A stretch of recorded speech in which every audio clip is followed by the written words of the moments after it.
ಮಕ್ಕಳನ್ನ ಬೇಗ ಮಲಗಿಸೋದ್ರಿಂದ ಏನೆಲ್ಲ ಬೆನಿಫಿಟ್ಸ್ ಇದೆ ಆ್ಯಂಡ್ ಆರೋಗ್ಯನ ಅಂತಂದರೆ ಮಕ್ಕಳ ಆರೋಗ್ಯ ಮತ್ತು ಮಕ್ಕಳ ನಿದ್ದೆಗೂ ಕನೆಕ್ಷನ್ ಇದೆಯಾ?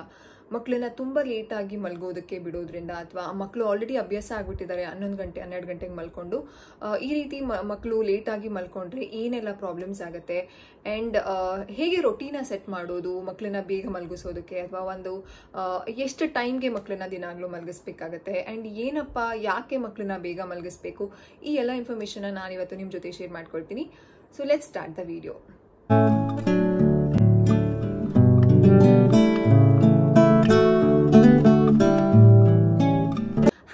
This is Veena Krishna. Welcome back to ನಮ್ಮ ಮಕ್ಕಳಿಗಾಗಿ ಬೈ ವೀಣಾ ಕೃಷ್ಣ. ಟೈಮ್ ಎಷ್ಟಾಗಿದೆ ಅಂತ ನಾನು ನಿಮಗೆ ತೋರಿಸ್ತೀನಿ.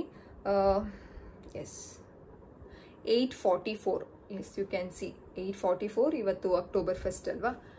ಸೊ ನೀವಿಲ್ಲಿ ನೋಡ್ಬೋದು ಅದಿತಿ ಸ್ಲೀಪಿಂಗ್ ಆಲ್ರೆಡಿ. ಎಸ್ ಅದಿತಿಯ ಒಂದು ಸ್ಲೀಪಿಂಗ್ ಟೈಮ್ ಇದೇ ರೀತಿ ರೊಟೀನ್ ಸೆಟ್ ಆಗಿರೋದು. ತುಂಬ ಜನ ನನಗೆ ಇನ್ಸ್ಟಾಗ್ರಾಮಲ್ಲಿ ಕೇಳ್ತಿರ್ತೀರಾ ಅಂತಂದರೆ ನಾನು ಸ್ಟೋರೀಸ್ನ ಅಪ್ಲೋಡ್ ಮಾಡಿದಾಗ ಹೇಗೆ ಅದಿತಿ ಇಷ್ಟು ಬೇಗ ನಿದ್ದೆ ಮಾಡ್ತಾರೆ, ಹೇಗೆ ರೊಟೀನ ಸೆಟ್ ಮಾಡೋದು ಅಂತ. ಇವತ್ತು ಆ ಒಂದು ಡೀಟೇಲ್ಸ್ನ ನಾನು ನಿಮ್ಮ ಜೊತೆ ಶೇರ್ ಮಾಡ್ಕೊಳ್ಳೋಣ ಅಂತ ಅಂದ್ಬಿಟ್ಟು ಈ ವಿಡಿಯೋನ ಮಾಡ್ತಾ ಇದ್ದೀನಿ. It's 8:44 again I am showing 8:44 1st of October. Yes. So ಮೊದಲಿಗೆ ನಾವು ರೊಟೀನ ಹೇಗೆ ಸೆಟ್ ಮಾಡೋದು ಆ್ಯಂಡ್ ಯಾವ ರೀತಿ ಮಕ್ಕಳನ್ನ ಎಷ್ಟೊತ್ತಿಗೆ ಮಲಗಿಸ್ಬೇಕಾಗತ್ತೆ, ಯಾವ ರೀತಿ ಅಂದರೆ ಎಷ್ಟೊತ್ತಿಗೆ ಕಂಪ್ಲೀಟಾಗಿ ಮಕ್ಕಳು ಬೆಡ್ಗೆ ಹೋಗ್ಬಿಡ್ಬೇಕು, ಇದನ್ನೆಲ್ಲ ಶೇರ್ ಮಾಡ್ಕೊಳ್ಳೋದಕ್ಕಿಂತ ಮುಂಚೆ ನಿದ್ದೆಗೂ ಮಕ್ಕಳ ಆರೋಗ್ಯಕ್ಕೂ ಅಥವಾ ಬೇಗ ಮಕ್ಕಳು ನಿದ್ದೆ ಮಾಡೋದ್ರಿಂದ ಅರ್ಲಿ ಟು ಬೆಡ್ ಅಂತ ಹೇಳ್ತೀವಿ. ಸೊ ಮಕ್ಕಳು ಅರ್ಲಿ ಟು ಬೆಡ್ ಹೋದರೆ ಏನೆಲ್ಲ ಬೆನಿಫಿಟ್ಸ್ ಇದೆ ಅಂತ ನೋಡೋದಾದರೆ ಮೊದಲಿಗೆ ಮಕ್ಕಳ ಇಮ್ಯುನಿಟಿ. ಹೌದು, ಸೊ ಇಮ್ಯುನಿಟಿ ಅಂತಂದರೆ ಮಕ್ಕಳ ರೋಗ ನಿರೋಧಕ ಶಕ್ತಿ. ಸೊ ಆ ರೋಗ ನಿರೋಧಕ ಶಕ್ತಿ ಅನ್ನೋದು ಬಿಲ್ಡ್ ಆಗೋದು ಅಥವಾ ಕನೆಕ್ಷನ್ ಇರೋದು ನಿದ್ದೆಗೂ ಸಹ ಕನೆಕ್ಷನ್ ಇರುತ್ತೆ. ಆದರೆ ನಾವೆಲ್ಲ ಏನು ಅನ್ಕೊಂಡಿರ್ತೀವಿ, ಮಗುವಿನ ಒಂದು ಇಮ್ಯುನಿಟಿ ಡೆವಲಪ್ ಆಗೋದು ಬರೀ ಆಹಾರದಿಂದ, ಒಳ್ಳೆ ಆಹಾರ ಕೊಟ್ಟರೆ ಅಥವಾ ಒಂದು ಮೆಡಿಸಿನಲ್ ವ್ಯಾಲ್ಯೂ ಇರುವಂತಹ ಒಂದು ಇಂಗ್ರೀಡಿಯೆಂಟ್ಸ್ನ ಮಕ್ಕಳ ಒಂದು ಊಟದಲ್ಲಿ ಹಾಕಿದ್ರೆ ಮಾತ್ರ ಮಕ್ಕಳ ಇಮ್ಯುನಿಟಿ ಚೆನ್ನಾಗಿರುತ್ತೆ. ಆದರೆ ನಿದ್ದೆ ಮಕ್ಕಳು ಸರಿಯಾದ ಸಮಯಕ್ಕೆ ಅನ್ನೋದಕ್ಕಿಂತ ಮಕ್ಕಳು ಎಷ್ಟು ಬೇಗ ಒಂದು ಬೆಡ್ಗೆ ಹೋಗ್ತಾರೆ ನೈಟ್ ಟೈಮ್ ಅಷ್ಟು ಮಕ್ಕಳ ಇಮ್ಯುನಿಟಿ ಡೆವಲಪ್ ಆಗುತ್ತೆ. ಆ್ಯಂಡ್ ಸೆಕೆಂಡ್ ಏನಪ್ಪ ಬೆನಿಫಿಟ್ಸ್ ಮಕ್ಕಳು ಬೇಗ ನಿದ್ದೆ ಮಾಡೋದ್ರಿಂದ ಅಂದರೆ, ಆ್ಯಂಡ್ ನೆಕ್ಸ್ಟ್ ಮಕ್ಕಳ ಬ್ರೈನ್ ಅನ್ನೋದು ಹೆಚ್ಚಾಗಿ ಅಂತಂದರೆ more chances of developing a brain grow ಆಗೋದು ಮಕ್ಕಳು ನಿದ್ದೆ ಮಾಡಿದಾಗೆ. ಹೌದು, ಅಂದರೆ ಅಮ್ಮಂದಿರು ಅಥವಾ ಅಜ್ಜಿಯಂದಿರು ತುಂಬ ಹೇಳಿರ್ತಾರೆ ಮಕ್ಕಳು ಎಷ್ಟೊತ್ತು ನಿದ್ದೆ ಮಾಡ್ತಾರೋ ಅಷ್ಟು ಬೆಳೀತಾರೆ ಅಂತ. ಹೌದು, ಮಕ್ಕಳ ಬ್ರೈನ್ ಅನ್ನೋದು ತುಂಬ ಚೆನ್ನಾಗಿ ಗ್ರೋತ್ ಆಗುತ್ತೆ ಮಕ್ಕಳು ನಿದ್ದೆ ಮಾಡಿದಾಗ. ಆ್ಯಂಡ್ ನೆಕ್ಸ್ಟ್ ಏನು ಅಂತಂದರೆ ಮಕ್ಕಳ ಒಂದು ಕಲಿಕೆ ಅನ್ನೋದು ಅಂತಂದರೆ ಕಲಿಕೆ ಡಿಪೆಂಡ್ಸ್ ಆನ್ ಲಾರ್ಜ್ಲಿ ಹೆಚ್ಚು ಕಲಿಕೆ ಯಾವ ಮಕ್ಕಳು ಮಾಡ್ತಾರೆ ಅಥವಾ ಯಾವಾಗ ಮಕ್ಕಳ ಒಂದು ಕಲಿಕೆ ಹೆಚ್ಚು ಜಾಸ್ತಿ ಇರುತ್ತೆ ಅಂತಂದ್ರೆ ಎಷ್ಟು ಮಕ್ಕಳು ನಿದ್ದೆ ಮಾಡ್ತಾರೆ ಅಥವಾ ಯಾವ ಮಕ್ಕಳು ನಿದ್ದೆ ತುಂಬ ಚೆನ್ನಾಗಿ ಮಾಡ್ತಾರೆ, ಬೇಗ ಮಲ್ಕೊಂಡು ಒಂದು 10ರಿಂದ 12 ಅವರ್ ಸ್ಲೀಪ್ ಮಾಡಿರ್ತಾರೋ ಆ ಮಕ್ಕಳ ಒಂದು ಕಲಿಕೆ ಅನ್ನೋದು ತುಂಬ ಚೆನ್ನಾಗಿ ಲಾರ್ಜ್ ಅಮೌಂಟ್ ಆಫ್ ಕಲಿಕೆ ಮಕ್ಕಳ ಒಂದು ಬ್ರೈನ್ ಅಷ್ಟು ಕೆಪಾಸಿಟಿ ಇರುತ್ತೆ. ಮತ್ತು ಮಕ್ಕಳು ಎಷ್ಟು ನಿದ್ದೆ ಮಾಡ್ತಾರೋ ಅಷ್ಟು ಮಕ್ಕಳು ಸ್ಮಾರ್ಟ್ ಆಗ್ತಾರೆ. ಆದರೆ ನಮ್ಮ ಒಂದು ಮಿತ್ತಿದೆ ಏನು ಅಂತಂದರೆ ಮಕ್ಕಳು ಜಾಸ್ತಿ ನಿದ್ದೆ ಮಾಡಿದಾಗ ಸೋಂಬೇರಿ ಅಂತೆಲ್ಲ ಹೇಳ್ತೀವಿ. ಆ ರೀತಿ ಎಲ್ಲ ಏನೂ ಇಲ್ಲ, ಮಕ್ಕಳು ಎಷ್ಟು ನಿದ್ದೆ ಮಾಡ್ತಾರೋ ಅಷ್ಟು ಸ್ಮಾರ್ಟ್ ಆಗ್ತಾರೆ. ಸೊ ನೆಕ್ಸ್ಟ್ ಏನಪ್ಪ ಬೆನಿಫಿಟ್ಸು ಮಕ್ಕಳು ಜಾಸ್ತಿ ನಿದ್ದೆ ಮಾಡೋದ್ರಿಂದ ಅಂದರೆ ಮಕ್ಕಳ ಫಿಸಿಕಲ್ ಗ್ರೋತ್ ಅಂತಂದರೆ ಅವರ ಒಂದು ಹೈಟ್ ಇರ್ಬೋದು, ವೆಯ್ಟ್ ಇರ್ಬೋದು ಡಿಟರ್ಮೈನ್ ಆಗೋದು ಆ್ಯಂಡ್ ಚೆನ್ನಾಗಿ ಡೆವಲಪ್ಮೆಂಟ್ ಆಗಬೇಕು ಅಂತಂದರೆ ಮಕ್ಕಳು ಬೇಗ ಅರ್ಲಿ ಬೆಡ್ಗೆ ಹೋಗಬೇಕಾಗತ್ತೆ. ಎಷ್ಟೊತ್ತಿಗೆ ಹೋಗಬೇಕು ಅಂತ ನಾನು ವಿಡಿಯೋದಲ್ಲಿ ಡೀಟೇಲ್ ಆಗಿ ಹೇಳ್ತೀನಿ, ರೊಟೀನ ಹೇಗೆ ಸೆಟ್ ಮಾಡೋದು ಅಂತ ಹೇಳ್ತೀನಿ. ನೀವು ವಿಡಿಯೋನ ಕಂಪ್ಲೀಟ್ ಆಗಿ ನೋಡಿ.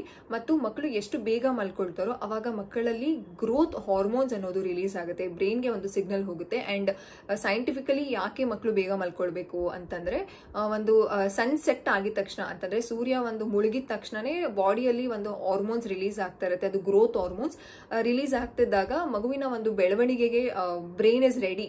ಮಕ್ಕಳನ್ನ ಬೇಗ ಮಲಗಿಸಿದಾಗ ಈ ಬೆಳವಣಿಗೆ ಫಿಸಿಕಲ್ ಗ್ರೋತ್ ಅನ್ನೋದು ಚೆನ್ನಾಗಾಗತ್ತೆ. ಸೊ ಈ ಗ್ರೋತ್ ಹಾರ್ಮೋನ್ಸ್ಗಳು ರಿಲೀಸ್ ಆದಾಗ ಮಕ್ಕಳಲ್ಲಿ ಒಂದು ಫಾಸ್ಟ್ ಗ್ರೋತ್ ಇರ್ಬೋದು ಆ್ಯಂಡ್ ಗುಡ್ ಗ್ರೋತ್ ಚೆನ್ನಾಗಿ ಆಗ್ತಾ ಹೋಗುತ್ತೆ. ಅದೇ ಯಾವ ಮಕ್ಕಳು ತುಂಬ ಲೇಟಾಗಿ 12 ಗಂಟೆ 1 ಗಂಟೆ 2 ಗಂಟೆಗೆ ನಿದ್ದೆ ಮಾಡಿ ಒಂದು 6 ಗಂಟೆ 7 ಗಂಟೆ ಅಥವಾ 8 ಗಂಟೆಗೆಲ್ಲ ಎದ್ಬಿಡ್ತಾರೆ, ಒಂದು ಹಾರ್ಡ್ಲಿ ಒಂದು 5 ಅವರ್ಸ್ 6 ಅವರ್ಸ್ ನಿದ್ದೆ ಮಾಡುವಂತಹ ಮಕ್ಕಳಲ್ಲಿ ಈ ರೀತಿ ಗ್ರೋತ್ ಅನ್ನೋದು ಸ್ವಲ್ಪ ಕಡಿಮೆನೆ, ತುಂಬ ಒಂದು ಎಫೆಕ್ಟ್ ಆಗುತ್ತೆ ಪುವರ್ ಸ್ಲೀಪ್ ಇದ್ದಾಗ. ಆ್ಯಂಡ್ ನೆಕ್ಸ್ಟ್ ಯಾವುದು ಬೆನಿಫಿಟ್ಸ್ ಅಂದರೆ ಆ್ಯಂಡ್ ವೆಯ್ಟ್, ಮಕ್ಕಳು ವೆಯ್ಟ್ ಆಗ್ತಿಲ್ಲ, ವೆಯ್ಟೇ ಗೇನೇ ಆಗ್ತಾಯಿಲ್ಲ ಮಗು, ಈ ರೀತಿ ಸಾಕಷ್ಟು ಪೇರೆಂಟ್ಸ್ಗಳ ಒಂದು ಕನ್ಸರ್ನ್ ಆಗಿರುತ್ತೆ. ಮಕ್ಕಳು ವೆಯ್ಟ್ ಚೆನ್ನಾಗಾಗಬೇಕು. ಹೈಟು ಮತ್ತು ವೆಯ್ಟ್ ಡಿಟರ್ಮೈನ್ ಆಗೋದು ಮಕ್ಕಳು ಎಷ್ಟು ಚೆನ್ನಾಗಿ ಬೇಗ ನಿದ್ದೆ ಮಾಡ್ತಾರೆ, ಅರ್ಲಿ ಟು ಬೆಡ್ ಹೋಗ್ತಾರೆ ಅನ್ನೋದು ಡಿಪೆಂಡ್ ಆಗುತ್ತೆ. ದಯವಿಟ್ಟು ನಿಮ್ಮ ಮಕ್ಕಳು ಹೈಟ್ ಆ್ಯಂಡ್ ವೆಯ್ಟ್ ಚೆನ್ನಾಗಾಗಬೇಕು ಅಂತಂದರೆ ಮಕ್ಕಳನ್ನ ಬೇಗ ನಿದ್ದೆ ಮಾಡಿಸಿ. ನೆಕ್ಸ್ಟ್ ಏನಪ್ಪ ಬೆನಿಫಿಟ್ಸ್ ಅಂದರೆ, ಆ್ಯಂಡ್ ಪ್ರತಿ ಮಕ್ಳಿಗೂ ಎಷ್ಟು ಹೊತ್ತು ದಿನಕ್ಕೆ ಅಂತಂದರೆ ನೈಟ್ ಟೈಮಿಗೆ ಎಷ್ಟು ಹೊತ್ತು ನಿದ್ದೆ ಬೇಕು ಮಕ್ಕಳಿಗೆ, ಡೀಪ್ ಸ್ಲೀಪ್ ಬೇಕು ಅಂತಂದರೆ 10 ರಿಂದ 12 ಅವರ್ ಬೇಕೇ ಬೇಕಾಗುತ್ತೆ. ಒಂದು ಅಡಲ್ಟ್ ರೇಂಜಲ್ಲಿ ನೋಡೋದಾದರೆ 8 ಅವರ್ ಸ್ಲೀಪ್ ಸಾಕಾಗುತ್ತೆ ನಮಗೆ ಆ್ಯಕ್ಟಿವ್ ಆಗಿರೋದಕ್ಕೆ. ಆದರೆ ಮಕ್ಕಳಿಗೆ 10 ರಿಂದ 12 ಅವರ್ ಬೇಕಾಗುತ್ತೆ. ಪುವರ್ ಸ್ಲೀಪ್ ಇದ್ದರೆ, ತುಂಬ ಡ್ಯೂರೇಷನ್ ಕಡಿಮೆ ಇದ್ದರೆ ಖಂಡಿತವಾಗ್ಲೂ ಮಕ್ಕಳಿಗೆ ಇಮ್ಯುನಿಟಿ ಚೆನ್ನಾಗಿ ಡೆವಲಪ್ ಆಗೋದಿಲ್ಲ ಆ್ಯಂಡ್ ಅವರ ಫಿಸಿಕಲ್ ಗ್ರೋತ್ಗೂ ಇದು ಎಫೆಕ್ಟ್ ಆಗುತ್ತೆ. ವೆಯ್ಟ್ ಗೇನ್ ಇರ್ಬೋದು, ಹೈಟ್ ಇರ್ಬೋದು, ಆ್ಯಂಡ್ ಅವರು ಆ್ಯಕ್ಟಿವ್ ಆಗಿ ಕಲಿಕೆ ಆಗೋದಕ್ಕೂ ತುಂಬ ಎಫೆಕ್ಟ್ ಆಗುತ್ತೆ. ಸೊ ಇಷ್ಟು ತನಕ ನಾವು ಮಾತಾಡಿದ್ದು ಮಕ್ಕಳು ಬೇಗ ಮಲ್ಕೊಂಡ್ರೆ ಏನೇನೆಲ್ಲ ಒಂದು ಎಫೆಕ್ಟ್ ಆಗುತ್ತೆ ಅಂತಂದರೆ ಬೇಗ ಮಲ್ಕೊಂಡ್ರೆ ಏನೇನೆಲ್ಲ ಒಂದು ಒಳ್ಳೇದಾಗುತ್ತೆ, ಬೆನಿಫಿಟ್ಸ್ ಆಗುತ್ತೆ ಅಂತ. ಆದರೆ ಇವಾಗ ಮಾತಾಡೋಣ ಮಕ್ಕಳು ಲೇಟಾಗಿ ಮಲ್ಕೊಳ್ಳೋದ್ರಿಂದ ಅಥವಾ ಬೇಗ ಮಕ್ಕಳು ನಿದ್ದೆ ಮಾಡಿಲ್ಲ ಅಂತಂದರೆ ಏನಾಗುತ್ತೆ ಅಂತಂದರೆ ಮಕ್ಕಳು ಕ್ರ್ಯಾಂಕಿನೆಸ್ ಮಾಡ್ತಾರೆ, ತುಂಬ ಇರಿಟೇಟ್ ಮಾಡ್ಕೊಳ್ತಾರೆ. ಸ್ಟಬರ್ನೆಸ್ ಅಂತಂದರೆ ಹಠಮಾರಿತನ ಅನ್ನೋದು ಮಕ್ಕಳಲ್ಲಿ ಬರುತ್ತೆ. ಆ್ಯಂಡ್ ಕ್ರ್ಯಾಂಕಿನೆಸ್ಸು ಮತ್ತು ಹೈಪರ್ ಆಕ್ಟಿವ್ ಆಗಿರ್ತಾರೆ, ತುಂಬ ಹೈಪರ್ ಆಕ್ಟಿವ್ ಆಗಿರ್ತಾರೆ ಮತ್ತು ಬಿಹೇವಿಯರಲ್ ಇಶ್ಯೂಸ್ ಜಾಸ್ತಿ ಬರುತ್ತೆ. ಮತ್ತು ತುಂಬ ಕೋಪ ಮಾಡ್ಕೊಳ್ಳೋದು, ಅಗ್ರೆಸಿವ್ನೆಸ್ನ ತೋರಿಸೋದು ಮತ್ತು ತುಂಬ ಒಂದು ಏನಂತ ಹೇಳೋದು, ಅವ್ರನ್ನ ಕಂಟ್ರೋಲ್ ಮಾಡ್ಕೊಳ್ಳೋದಕ್ಕೆ ಅವರಿಗೆ ಕಷ್ಟ ಆಗುತ್ತೆ. ಆ್ಯಂಡ್ ಜಾಸ್ತಿ ಒಂದು ಹಠ, ಕೋಪ ಎಸೆಯೋದು, ಈ ರೀತಿ ಅಗ್ರೆಸಿವ್ನೆಸ್ಸು ಮಕ್ಕಳಲ್ಲಿ ಪುವರ್ ಸ್ಲೀಪ್ ಇದ್ದರೆ ಮಾತ್ರ ಈ ರೀತಿಯಾದ ಒಂದು ಪ್ರಾಬ್ಲಮ್ಸ್ಗಳು ಮಕ್ಕಳಲ್ಲಿ ಕಾಣೋದು. ಅಂತಂದರೆ ಈ ಎಲ್ಲ ಪ್ರಾಬ್ಲಮ್ಸ್ ಇದೆ ಅಂತಂದರೆ ಮಕ್ಕಳು ಸರಿಯಾಗಿ ನಿದ್ದೆ ಮಾಡ್ತಿಲ್ಲ, ಮಕ್ಕಳಿಗೆ ಒಂದು ಕ್ವಾಲಿಟಿ ಟೈಮ್ ಆಫ್ ಸ್ಲೀಪ್ ಅಂತ ಹೇಳ್ತೀವಿ ಅಥವಾ ಡೀಪ್ ಸ್ಲೀಪ್ ಮಕ್ಕಳಿಗೆ ಸಿಗ್ತಿಲ್ಲ ಅಂತ ಅರ್ಥ ಮಾಡ್ಕೊಳ್ಬೇಕಾಗತ್ತೆ. ಸೊ ಈಗ ಸಾಕಷ್ಟು ಜನರ ಪ್ರಶ್ನೆ ಏನು ಅಂತಂದರೆ, ನನ್ನ ಮಗ 12 ಗಂಟೆಗೆ ಮಲ್ಕೊಳ್ತಾನೆ, ಬೆಳಗ್ಗೆ ಎದ್ದೊಳೋದು 10 ಗಂಟೆಗೆ ಅಥವಾ 11 ಗಂಟೆಗೆ ಎದ್ದೊಳ್ತಾನೆ ಅಥವಾ ಕೆಲವೊಂದ್ಸಲ 12 ಗಂಟೆಗೆ ಎದ್ದೊಳ್ತಾನೆ, ಇದು ಆಲ್ಮೋಸ್ಟ್ 12 ಅವರ್ಸ್ ಆಯ್ತಲ್ವಾ, ಅದು ಓಕೆನಾ ಅಂತಂದರೆ ಖಂಡಿತವಾಗ್ಲೂ ನಿಮ್ಮ ಒಂದು ಒಂದು ಪ್ರಶ್ನೆ ಖಂಡಿತವಾಗ್ಲೂ ತಪ್ಪಾಗಿದೆ. ಯಾಕಂತಂದರೆ ಮಕ್ಕಳು ಎಷ್ಟು ಬೇಗ ನಿದ್ದೆ ಮಾಡ್ತಾರೆ ಅನ್ನೋದು ತುಂಬ ಇಂಪಾರ್ಟೆಂಟ್. ಈಗ ಎಕ್ಸಾಂಪಲ್ 7:30 ಇಂದ 9 ಗಂಟೆ ಒಳಗಡೆ ಮಕ್ಕಳಿಗೆ ಒಂದು ಒಳ್ಳೆ ಸ್ಲೀಪ್ ಅನ್ನೋದು ಬರುತ್ತೆ. ಏನಕ್ಕಂತಂದರೆ ಮಿಡ್ ನೈಟ್ ಒಳಗಡೆ ಅಂತಂದರೆ ಲೇಟ್ ನೈಟ್ ಅಂತ ಏನು ಹೇಳ್ತೀವಿ, ಆಫ್ಟರ್ 10 to 1 o'clock ಒಳಗಡೆ ಆ ಗ್ರೋತ್ ಹಾರ್ಮೋನ್ ಅನ್ನೋದು ರಿಲೀಸ್ ಆಗೋದಕ್ಕೆ ರಿಲೀಸ್ ಈವ್ನಿಂಗೇ ಆಗಿರುತ್ತೆ. ಆ್ಯಂಡ್ ಅದು ವರ್ಕ್ ಮಾಡೋದಕ್ಕೆ ಶುರು ಆಗೋದೇ 1 ಗಂಟೆ 2 ಗಂಟೆ ಒಳಗಡೆನೆ. ಸೊ ಅವಾಗ ಮಕ್ಕಳು ಎಷ್ಟು ನಿದ್ದೆ ಚೆನ್ನಾಗಿ ಮಾಡ್ತಾರೋ ಅವಾಗಲೇ ಈ ಎಲ್ಲ ಬೆನಿಫಿಟ್ಸು, ಇಮ್ಯುನಿಟಿ ಇರ್ಬೋದು ಆ್ಯಂಡ್ ಅವರ ಗ್ರೋತ್ ಇರ್ಬೋದು, ಹೈಟ್ ಆ್ಯಂಡ್ ವೆಯ್ಟ್ ಎಲ್ಲಾನು ಡಿಟರ್ಮೈನ್ ಆಗೋದು ಆ್ಯಂಡ್ ಡೆವಲಪ್ ಆಗೋದು. ನಿಮ್ಮ ಊಹೆ ಅಂದರೆ 12 ಗಂಟೆಗೆ ಮಲ್ಕೊಂಡು ಮಧ್ಯಾಹ್ನ 12 ಗಂಟೆಗೆ ಎಬ್ಬರಿಸ್ಬೋದು, ಅವಾಗ 10 ರಿಂದ 12 ಅವರ್ ಆಗುತ್ತೆ ಅಂತಂದರೆ ಆ ರೀತಿ ಅಲ್ಲ. ಮಕ್ಕಳು 7:30 ಇಂದ 9 ಗಂಟೆ ಒಳಗಡೆ ನಿದ್ದೆ ಮಾಡಬೇಕು, ಮ್ಯಾಕ್ಸಿಮಮ್ 9 ಗಂಟೆ. ಈ ರೀತಿ ನೀವು ಒಂದು ರೊಟೀನ ಸೆಟ್ ಮಾಡಿದಾಗ ಮಕ್ಕಳ ಫಿಸಿಕಲ್ ಆ್ಯಂಡ್ ಮೆಂಟಲ್ ಗ್ರೋತ್ ಎರಡೂ ಡಿಟರ್ಮೈನ್ ಆಗುತ್ತೆ. ಒಂದು ಮಕ್ಕಳ ಒಂದು ಹೆಲ್ದಿ ಒಂದು ಅವರ ಬಾಡಿ ಇರ್ಬೋದು, ಒಂದು ಫಿಸಿಕಲ್ ಒಂದು ಆಸ್ಪೆಕ್ಟ್ ಇರ್ಬೋದು, ಒಂದು ಮಾನಸಿಕ ಒಂದು ಸ್ಥಿರತೆ ಇರ್ಬೋದು, ಅವರ ಒಂದು ಮಾನಸಿಕ ಬೆಳವಣಿಗೆ ಇರ್ಬೋದು, ಕಂಪ್ಲೀಟ್ ಆಗಿ ಒಂದು ಗುಡ್ ಒಂದು ಗ್ರೋತ್ ಅಲ್ಲಿ ನಡೀತಾ ಇರುತ್ತೆ ಅಂತ ಅರ್ಥ. ನಿಮ್ಮ ಮಕ್ಕಳ ಫಿಸಿಕಲ್ ಆ್ಯಂಡ್ ಮೆಂಟಲ್ ಹೆಲ್ತ್ ಚೆನ್ನಾಗಿರಬೇಕು ಅಂತಂದರೆ ಮಕ್ಕಳನ್ನ ಬೇಗ ನಿದ್ದೆ ಮಾಡಿಸಿ. ಯಾಕಂತಂದರೆ ಸಾಕಷ್ಟು ಹೆಲ್ಪ್ ಇದೆ. ನಾವು ಬರೀ ಆಹಾರ ಮಾತ್ರ ಅಷ್ಟೇ ಅಲ್ಲ ಮಕ್ಕಳ ಒಂದು ಫಿಸಿಕಲ್ ಗ್ರೋತ್ಗೆ ಹೆಲ್ಪ್ ಮಾಡೋದು. ಮಕ್ಕಳ ನಿದ್ದೆ ಅಂತಂದರೆ ಅರ್ಲಿ ಟು ಬೆಡ್ ಅರೌಂಡ್ 7:30 ಇಂದ ಒಂದು 8:30 ಒಳಗಡೆ ಮಕ್ಕಳು ನಿದ್ದೆ ಮಾಡಿಬಿಟ್ರೆ ಇದರಿಂದ ತುಂಬ ಬೆನಿಫಿಟ್ಸ್ ಇದೆ. ಯಾಕಂತಂದರೆ ನೀವು ಆಲ್ರೆಡಿ ಈ ವಿಡಿಯೋನ ಕಂಪ್ಲೀಟಾಗಿ ನೋಡಿದರೆ ನಿಮ್ಗೆ ಅರ್ಥ ಆಗಿರುತ್ತೆ. ಆ್ಯಂಡ್ ಈಗ ನಿಮ್ಮ ಪ್ರಶ್ನೆ ಹೇಗೆ ಅಂತಂದರೆ, ಅಯ್ಯೋ ನನ್ನ ಮಗ ಮಲ್ಕೊಳ್ಳೋದೆ 12 ಗಂಟೆ, ಹೇಗೆ ರೊಟೀನ ಸೆಟ್ ಮಾಡೋದು, ಹೇಗೆ ಮಕ್ಕಳನ್ನ ಬೇಗ ಮಲಗಿಸೋದು ಅಂತ ನಾನು ನಿಮಗೆ ಶೇರ್ ಮಾಡ್ತೀನಿ. ಇದನ್ನು ನಾನು ಫ್ರಮ್ ಬರ್ತ್ ಅದಿತಿ ಹುಟ್ಟಿದಾಗ್ಲಿಂದಾನೇ ಸ್ಟಾರ್ಟ್ ಮಾಡಿದೆ. ಸೊ ಅದಿತಿ ಫ್ರಮ್ ಬರ್ತ್ ಅಂತಂದರೆ ಹುಟ್ಟಿದಾಗ್ಲಿಂದನೂ ಅದಿತಿ ಮ್ಯಾಕ್ಸಿಮಮ್ ಅಂತಂದರೆ ಅದಿತಿ ಡ್ಯಾಡಾ ಲೇಟಾಗಿ ಬಂದಾಗ ಅಥವಾ ಏನೋ ಒಂದು ಹೊರಗಡೆ ಹೋಗಿದ್ದಾಗ ಮಾತ್ರ ಲೇಟ್ ಆಗಿರುತ್ತೆ. ಯಾವತ್ತೋ ಒಂದು ದಿನ ಹಾರ್ಡ್ಲಿ ಹೇಳೋದಾದರೆ ಆ ಡೇಸ್ ಇರೋದು. ಇಲ್ಲ ಅಂತಂದರೆ ಅದಿತಿ 8:30 ಇಂದ 9 o'clock ಒಳಗಡೆನೆ ಆಲ್ಮೋಸ್ಟ್ ನಿದ್ದೆ ಮಾಡಿಬಿಟ್ಟಿರ್ತಾರೆ. ಸೊ ಡೀಪ್ ಸ್ಲೀಪಿಗೆ ಹೋಗ್ಬಿಡ್ತಾರೆ. ಸೊ ಆ ರೀತಿ ನಾನು ಒಂದು ಪ್ರಾಕ್ಟೀಸ್ನ ಅಥವಾ ಒಂದು ರೊಟೀನ ಹೇಗೆ ಸೆಟ್ ಮಾಡಿದೆ ಅಂತಂದರೆ, no screen time. So screen time ಬೆಳಗ್ಗೆಯಿಂದ ಸಂಜೆವರೆಗೂ ಯಾವ ರೀತಿ ಸ್ಕ್ರೀನ್ ಟೈಮ್ ಇರೋದಿಲ್ಲ. ಐದರ ಟಿವಿ ಅಥವಾ ಒಂದು ಮೊಬೈಲ್ ಇರ್ಬೋದು, ಸೊ ಅದು ಇರೋದಿಲ್ಲ. ಆ್ಯಂಡ್ ನಾನು ನಿಮಗೆ ಹೇಳಿದ್ದೀನಿ ಅದಿತಿಗೆ ಯಾವ್ಯಾವಾಗ ನಾನು ಸ್ಕ್ರೀನ್ ಟೈಮ್ನ ಕೊಡ್ತೀನಿ ಅಂತಂದರೆ, ಓನ್ಲಿ ಹೊರಗಡೆ ಹೋಗ್ತಿದ್ದೀವಿ ಅಲ್ಲಿಂದ ಅದಿತಿಗೆ ನೆಗೆಟಿವ್ ಆಗಿ ಇಂಪ್ಯಾಕ್ಟ್ ಆಗಬಾರ್ದು ಆ ದಿನ ಮಾತ್ರ. ಅದು ಹಾರ್ಡ್ಲಿ 5 ಮಿನಿಟ್ಸು ಕಂಟಿನ್ಯೂಸ್ ಆಗಿ ನೋಡಲ್ಲ ಅವರು. ಏನಕ್ಕಂತಂದರೆ ಅವ್ರಿಗೆ ಅಭ್ಯಾಸನೇ ಇಲ್ಲ, ಬೇರೆ ಆಕ್ಟಿವಿಟೀಸ್ ಬಗ್ಗೆ ಅವ್ರಿಗೆ ಜಾಸ್ತಿ ಇಂಟ್ರೆಸ್ಟ್ ಇರೋದ್ರಿಂದ ನೋ ಸ್ಕ್ರೀನ್ ಟೈಮ್ ಇರುತ್ತೆ. ಸೊ ಯಾಕೆ ಸ್ಕ್ರೀನ್ ಟೈಮ್ ಕೊಡಬಾರ್ದು ಅಂತಂದ್ರೆ, ಸ್ಕ್ರೀನ್ ಟೈಮ್ ಇಂದ ಮಕ್ಕಳಿಗೆ ತುಂಬಾ ಒಂದು ನೆಗೆಟಿವ್ ಆಗಿ ಇಂಪ್ಯಾಕ್ಟ್ ಆಗ್ತಾ ಹೋಗುತ್ತೆ. ಅಂಡ್ ಇದರಿಂದ ಮಕ್ಕಳ ಒಂದು ಎನರ್ಜಿ ಅನ್ನೋದೇ ಲೆಟ್ ಡೌನ್ ಆಗೋದಿಲ್ಲ. ಮಕ್ಕಳು ಫೋನಲ್ಲೇ ಕುತ್ಕೊಂಡಿರ್ತಾರೆ, ಒಂದು ಕಮ್ಯುನಿಕೇಶನ್ ಇರೋದಿಲ್ಲ. ಎನರ್ಜಿ ಎಷ್ಟು ಮಕ್ಕಳು ಕ್ಯಾಲೋರೀಸ್ನ ಎಷ್ಟು ಬರ್ನ್ ಮಾಡ್ತಾರೆ, ಮಕ್ಕಳಿಗೆ ಅಷ್ಟು ಒಂದು ಫಿಸಿಕಲ್ ಎನರ್ಜಿ ಹೋಗಿದಾಗ ಮಕ್ಕಳಿಗೆ ನಿದ್ದೆ ಮಾಡಬೇಕು ಅಂತ ಅನ್ಸುತ್ತೆ. ಅಂಡ್ ಬಾಡಿಗೂ ಆ ರೆಸ್ಟ್ ಬೇಕಾಗುತ್ತೆ. ಅಂಡ್ ನೆಕ್ಸ್ಟ್ ಯಾವ್ದಪ್ಪ ಒಂದು ಟಿಪ್ಸ್ ಅಂತಂದ್ರೆ, ಆಸ್ ಅ ಪೇರೆಂಟ್ ಆಗಿ ನೀವು ಮಕ್ಕಳು ನಿದ್ದೆ ಮಾಡೋದಕ್ಕಿಂತ ಮುಂಚೆ ಒಂದು ಸ್ವಲ್ಪ ಕ್ವಾಲಿಟಿ ಟೈಮ್ನ, ಕನೆಕ್ಟಿಂಗ್ ಟೈಮ್ನ ನೀವು ಮಕ್ಕಳ ಜೊತೆ ಬೆಳೆಸ್ಕೊಳ್ಳಿ. ಐದರ್ ಮಗುನ ಹಗ್ ಮಾಡಿಕೊಂಡು ಇವತ್ತೆಲ್ಲ ಏನೇನಾಗಿದ್ದು ಅದನ್ನೆಲ್ಲ ಹೇಳೋದು, ಒಂದು ರೈಮ್ಸ್ ಹೇಳೋದು, ಮೆಲೋಡಿ ರೈಮ್ಸ್ ಹೇಳೋದು. ಇವಾಗ ಯಾವುದು ಬಾನದಾರಿಯಲ್ಲಿ ಸೂರ್ಯ ಜಾರಿ ಹೋದ, ಈ ರೀತಿಯಾದ ಒಂದು ಮೆಲೋಡಿ ಸಾಂಗ್, ಮಗುಗೆ ನಿದ್ದೆ ಸೂತಿಂಗ್ ಆಗುವಂತಹ ಒಂದು ಸಾಂಗ್ಸ್ನ ಹೇಳೋದು. Book reading is best. ಇದಂತೂ ನಾನು ಎಕ್ಸ್ಪೀರಿಯನ್ಸ್ ಮಾಡಿದ್ದೀನಿ. ಅಂತಂದರೆ ನಾನು ಥೆರಪಿಸ್ಟ್ ಆಗಿರೋದ್ರಿಂದ, ಸ್ಪೆಷಲ್ ಎಜುಕೇಟರ್ ಆಗಿರೋದ್ರಿಂದ, ಆ್ಯಂಡ್ ಅರ್ಲಿ ಚೈಲ್ಡ್ ಸ್ಪೆಷಲಿಸ್ಟ್ ಆಗಿರೋದ್ರಿಂದ, ಅಂತಂದರೆ ಪ್ರೀ ಸ್ಕೂಲರ್ಸ್ ಬಗ್ಗೆ ತುಂಬ ಒಂದು ರಿಸರ್ಚ್ ಆ್ಯಂಡ್ ಆ ಒಂದೇ ಸ್ಟಡಿ ಮಾಡಿರೋದ್ರಿಂದ ಬುಕ್ ರೀಡಿಂಗ್ ವ್ಯಾಲ್ಯೂ ಗೊತ್ತಿತ್ತು, ಎಷ್ಟು ಇಂಪಾರ್ಟೆಂಟ್ ಅಂತ ಗೊತ್ತಿತ್ತು. ಪೇರೆಂಟ್ಸ್ಗಳಿಗೆ ಅದ್ರ ಬಗ್ಗೆ ಮಾಹಿತಿ ಕೊಡ್ತದೆ. ಆದರೆ ಅದಿತಿ ಹುಟ್ಟಿದ ಮೇಲೆ ಅದನ್ನು ನಾನು ಅದಿತಿಗೆ ಒಂದು ಇಂಪ್ಲಿಮೆಂಟ್ನ ಮಾಡಿ ಆ ಒಂದು ಏನಂತ ಹೇಳೋದು, ಅದನ್ನ ಕಾರ್ಯರೂಪಕ್ಕೆ ತಂದು ಆ ಎಕ್ಸ್ಪೀರಿಯನ್ಸ್ನ ನಾನು ಫೀಲ್ ಮಾಡ್ತಿದ್ದೀನಿ, ಅದಿತಿಗೆ ಎಷ್ಟು ಬೆನಿಫಿಟ್ಸ್ ಆಗಿದೆ ಅಂತ. ದಯವಿಟ್ಟು ಮಗು ಮಲ್ಕೊಳ್ಳೋದಕ್ಕಿಂತ ಮುಂಚೆ ಒಂದು ಕನೆಕ್ಟಿಂಗ್ ಟೈಮ್ ಅನ್ನೋದನ್ನ ಇಟ್ಕೊಳ್ಳಿ. ನೀವು ಬುಕ್ ರೀಡಿಂಗ್ ನಿಮ್ಗೆ ದಿನಾಗ್ಲೂ ಮಾಡೋದಕ್ಕೆ ಬೋರ್ ಆಗುತ್ತಾ, ನಿಮ್ಗೆ ಅಭ್ಯಾಸ ಇಲ್ವಾ? ಮಗು ಜೊತೆ ಮಾತಾಡಿ, ಹಗ್ ಮಾಡಿ, ಪ್ರೀತಿ ಮಾಡಿ, ಇವತ್ತು ದಿನ ಎಲ್ಲ ಏನಾಯ್ತು ಅಂತ ಖುಷಿ ಪಡಿ. ನಾಳೆ ರೊಟೀನ್ ಬಗ್ಗೆ ಹೇಳಿ, ನಾಳೆ ಆಚೆ ಹೋಗ್ತಿದ್ದೀವಿ ನಾವು, ನಾಳೆ ಯಾರೋ ಬರ್ತಿದ್ದಾರೆ, ಆ ರೀತಿಯಾದ ಒಂದು ಕನೆಕ್ಷನ್ ಬಿಲ್ಡ್ನ ಮಾಡ್ಕೊಳ್ಳಿ. And next tip, set a good routine. ಹೌದು, ನೀವು ಗುಡ್ ರೊಟೀನ ಸೆಟ್ ಮಾಡಬೇಕು. ದಿನಾಗ್ಲೂ ನೀವು ಅದೇ ರೊಟೀನ ಸೆಟ್ ಮಾಡಬೇಕಾಗುತ್ತೆ. ಒಂದು ದಿನ ಮಗುನ ನಿದ್ದೆ ಮಾಡಿಸಿ ನಾಳೆ ನೀವೆಲ್ಲೋ ಹೋಗಬೇಕು ಅಂತಂದ್ರೆ ಮಗು 12 ಗಂಟೆ 1 ಗಂಟೆಗೆ ಮಲ್ಕೊಂಡ್ರೆ ಅದು ರೊಟೀನ್ ಆಗಿ ಸೆಟ್ ಆಗೋದಿಲ್ಲ. ಡೈಲಿ ಸೇಮ್ ರೊಟೀನ್ ಇರಬೇಕು. ಊಟನ ನೀವು 7 ಗಂಟೆ ಒಳಗಡೆ ಅಥವಾ 7:15 ಒಳಗಡೆ ಮುಗಿಸ್ಬಿಟ್ರೆ ಒಂದು ಸ್ವಲ್ಪ ಹೊತ್ತು ಆಟಾಡಿ ಮಗುನ ನಿದ್ದೆ ಮಾಡಿಸ್ಬೋದು. ಆ್ಯಂಡ್ ನೀವು ಇದನ್ನ ಫಾಲೋ ಮಾಡಬೇಕಾಗುತ್ತೆ. ಯಾಕಂತಂದ್ರೆ ಮಗು ಹತ್ರ ಮಾತ್ರ ಎಕ್ಸ್ಪೆಕ್ಟ್ ಮಾಡಿ ನೀವು ಆರಾಮಾಗಿ ಲೇಟಾಗಿ ಮಲ್ಕೊಂಡ್ರೆ ಮಗುಗೆ ಇದು ಇಷ್ಟ ಆಗಲ್ಲ. ಯಾಕಂತಂದ್ರೆ ಡಿಸ್ಟ್ರಾಕ್ಷನ್ ಇರುತ್ತೆ. ಈಗ ರೂಮಲ್ಲಿ ಮಗು ಮಲ್ಕೊಳ್ಬೇಕು, ಆಚೆ ಟಿವಿ ಓಡ್ತಾ ಇರುತ್ತೆ, ಆ ರೀತಿ ಆದ್ರೆ ಮಕ್ಕಳು ನಿದ್ದೆ ಮಾಡೋದಿಲ್ಲ. ಒಂದು ರೊಟೀನ ಸೆಟ್ ಮಾಡಿ, ಡೈಲಿ ಇದೇ ರೊಟೀನ್ ಇರಬೇಕು ಮಗುಗೆ. ಅವಾಗ ಮಗುವಿನ ಬ್ರೈನ್ಗೆ ಸೆಟ್ ಆಗುತ್ತೆ ದಟ್ ನಾನು ಇಷ್ಟೊತ್ತಿಗೆ ಮಲ್ಕೊಳ್ಬೇಕು ಅಂತ.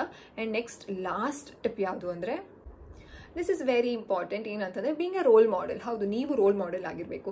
ಮಗು ಜೊತೆನೆ ನೀವು ಊಟ ಮಾಡಿ. ಆ್ಯಂಡ್ ನಿಮ್ಮ ಒಂದು ನಿಮಗೆ ಏನಾರ ಸ್ಕಿನ್ ಕೇರ್ ರೊಟೀನ್ ಏನಾರ ನೀವು ಫಾಲೋ ಮಾಡ್ತಿದ್ರೆ ನೀವು ಮಾಡಿ. ಮಗುಗೂ ಸ್ಕಿನ್ ಕೇರ್ ರೊಟೀನ್ ದಯವಿಟ್ಟು ಫಾಲೋ ಮಾಡಿ. ಯಾಕಂತಂದ್ರೆ this is very good for the skin. So ಆ ರೀತಿ ಮಾಡಿ ಮಗುಗೆ ಒಂದು ಬ್ರೈನ್ಗೆ ಸೆಟ್ ಮಾಡಿ. ಇನ್ನೇನು ಹೋಗಿ ಮಲ್ಕೊಳ್ತೀವಿ ನಾವು, ಇನ್ನೇನು ಹೋಗಿ ಮಲ್ಕೊಳ್ತೀವಿ, ಬುಕ್ ರೀಡಿಂಗ್ನ ಸ್ಟಾರ್ಟ್ ಮಾಡಿ, ಓಕೆ ಬೆಡ್ ಟೈಮ್, ಈ ರೀತಿ ಮಗುನ ಸೆಟ್ ಮಾಡೋದ್ರಿಂದ. ಆ್ಯಂಡ್ ನೀವೇ ಲೇಟಾಗಿ ಮಲ್ಕೊಂಡು ಮಗುನ ಬೇಗ ಮಲ್ಕೊಳ್ಬೇಕು ಅಂತಂದ್ರೆ ಆ ರೀತಿ ಖಂಡಿತವಾಗ್ಲೂ ಮಕ್ಕಳನ್ನ ನಾವು ಫೂಲ್ ಮಾಡಕ್ಕೆ ಸಾಧ್ಯನೇ ಇಲ್ಲ. ದೇ ಆರ್ ವೆರಿ ಸ್ಮಾರ್ಟ್, ನಮಗಿಂತ ಸ್ಮಾರ್ಟ್ ಆಗಿರ್ತಾರೆ. ಸೊ ನೀವು ರೋಲ್ ಮಾಡೆಲ್ ಆಗಿರಿ. ಸೊ ಮಗುನು ಅರ್ಲಿ ಟು ಬೆಡ್ ಹೋದಾಗ ಮಗುವಿನ ಒಂದು ಬೆಳವಣಿಗೆಗೆ, ಅವರ ಹೆಲ್ತ್ಗೆ ಸಾಕಷ್ಟು ಬೆನಿಫಿಟ್ಸ್ ಇದೆ. ಐ ಹೋಪ್ ಈ ಒಂದು ಟಿಪ್ಸ್ ಎಲ್ಲಾನು ಒಂದು ನಿಮಗೆ ಹೆಲ್ಪ್ ಆಗಿದೆ ಅಂತ ಅನ್ಕೊಂಡಿದ್ದೀನಿ, ಅರ್ಥ ಮಾಡ್ಕೊಂಡಿದ್ದೀರಾ ಅಂತ ಅನ್ಕೊಂಡಿದ್ದೀನಿ. ವಿಡಿಯೋನ ನೀವೇನಾರು ಸ್ಕಿಪ್ ಮಾಡಿ ನೋಡಿದ್ರೆ ಕಂಪ್ಲೀಟ್ ಆಗಿ ನೋಡಿ.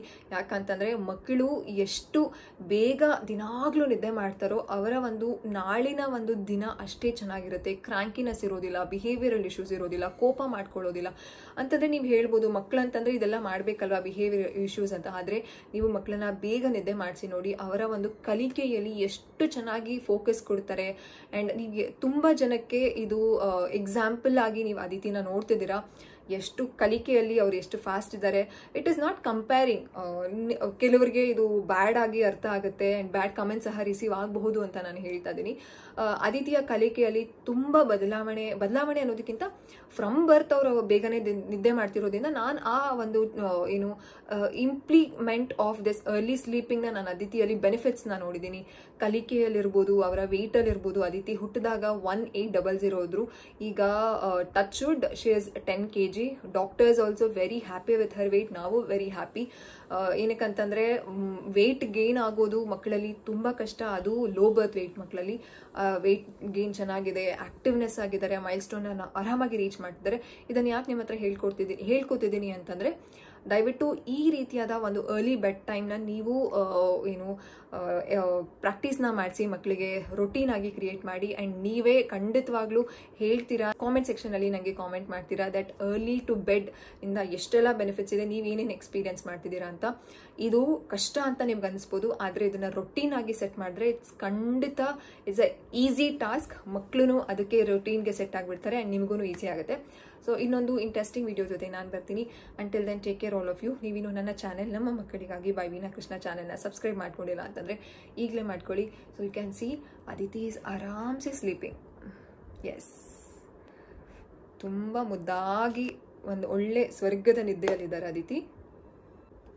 ಆರಾಮಾಗಿ ನಿದ್ದೆ ಮಾಡ್ತಿದ್ದಾರೆ. ಸೊ ಟೈಮ್ ನೋಡ್ಬೋದು ನೀವು, ಇಟ್ಸ್ 9:01. ಹಾಂ, ಸೊ 9:01 ನಾನು ವಿಡಿಯೋ ಮುಗಿಸ್ಬಿಟ್ಟೆ. ಈಗ ನಾನು ಅದಿತಿ ಜೊತೆ ಆರಾಮಾಗಿ ನಿದ್ದೆ ಮಾಡ್ತೀನಿ. ಆ್ಯಂಡ್ ಅದಿತಿಗೆ ಇನ್ನೂ ಬ್ರೆಸ್ಟ್ ಫೀಡಿಂಗ್ ಮಾಡ್ತಿರೋದ್ರಿಂದ ಮಧ್ಯ ಮಧ್ಯ ಸ್ವಲ್ಪ ಎದ್ದು ಬ್ರೆಸ್ಟ್ ಫೀಡಿಂಗ್ ಮಾಡ್ತಾರೆ. ಆ್ಯಂಡ್ ಮಕ್ಕಳು ಯಾಕೆ ಮಧ್ಯ ಮಧ್ಯ ಎದ್ದೊಳ್ತಾರೆ, ಆ್ಯಂಡ್ ನೀವೇನಾದರೂ ಮಕ್ಕಳಿಗೆ ಮಧ್ಯ ಮಧ್ಯ ಹಾಲು ಕೊಡ್ತಾ ಇದ್ದೀರಾ, ಅದು ತಪ್ಪು. ಏನು ಮಾಡಬೇಕು ಮಕ್ಕಳು ಮಧ್ಯ ಮಧ್ಯ ಇದ್ದಾಗ, ಏನಕ್ಕೆ ಎದ್ದೊಳ್ತಾರೆ ಅಂತ ನಾನು ನೆಕ್ಸ್ಟ್ ವೀಡಿಯೋದಲ್ಲಿ ಅಥವಾ ಕಮಿಂಗ್ ವೀಡಿಯೋಸಲ್ಲಿ ಮಾಡಬೇಕು ಅಂತ ಅಂದ್ಕೊಂಡಿದ್ದೀನಿ. ಯಾಕಂತಂದರೆ ಇದೇ ರಿಲೇಟೆಡ್ ನನಗೆ DMsಗಳು ಜಾಸ್ತಿ ಆಗ್ತಿದೆ. ನಾನು ಟಾಪಿಕ್ಸ್ಗಳನ್ನ ಸೆಲೆಕ್ಟ್ ಮಾಡ್ತಿರೋದು ರೀಸೆಂಟಾಗಿಂದ. DMsಗಳು ಯಾವುದು ಹೆಚ್ಚಿಗೆ DMsಗಳು ರಿಸೀವ್ ಆಗ್ತಿದ್ದು ಅದ್ರ ಮೇಲೆ ನಾನು ಟಾಪಿಕ್ನ ಸೆಲೆಕ್ಟ್ ಮಾಡ್ತಿದ್ದೀನಿ. ದಯವಿಟ್ಟು ನಿಮಗೆ ಯಾವ ಟಾಪಿಕ್ ಬಗ್ಗೆ ನಾನು ಮಾತಾಡಬೇಕು, ಯಾವ ಬಗ್ಗೆ ಇನ್ಫಾರ್ಮೇಷನ್ ಕೊಡಬೇಕು ಅಂತ ನಿಮಗೆ ತಿಳ್ಕೋಬೇಕು ಅನ್ನುವಂತಹ ಕುತೂಹಲ, ಆಸೆ ಆ್ಯಂಡ್ ಇನ್ಫಾರ್ಮೇಷನ್ ಬೇಕಿದ್ರೆ ದಯವಿಟ್ಟು ಕಾಮೆಂಟ್ ಸೆಕ್ಷನಲ್ಲಿ ಕಾಮೆಂಟ್ ಹಾಕಿ. ನೆಕ್ಸ್ಟ್ ವೀಡಿಯೋದಲ್ಲಿ ಸಿಗ್ತೀನಿ. See you, bye, take care.